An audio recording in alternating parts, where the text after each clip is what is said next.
Hello, traders. FX Pip Collector here. Today is Thursday, September 11th, and this is my analysis for the US dollar index, and we're starting all the way up on the daily time frame.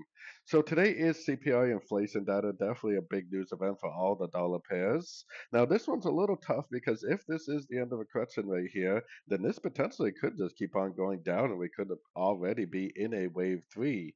Now, the reason why I wanted to start off on the daily is because to me it looks like five waves down. It looks like impulsive up. It looks like one, two, three waves down. I was thinking that this was like an A, this was a B, and it potentially was going to go up for a wave C. And this is the daily, so you know that a wave C would take a while, and then potentially back down for the continuation of the downtrend. We have CPI inflation data today, but next week we have rate news for the US. So maybe it's going to go up for the inflation data, and then the rate news will cause it to continue down. So, anyways, keeping that in mind, take it all the way down to the 1 hour time frame. It's actually already pushing up.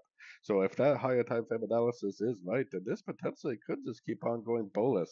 Now, if it does go to a Fibonacci retracement level, any one of these levels and break to the downside, then we definitely want to scratch that idea and go back to looking for sorts the dollar.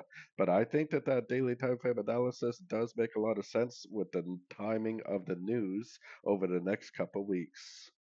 So, anyways, don't forget to check out my website linked over here in the corner. And as always, thank you for watching and happy trading.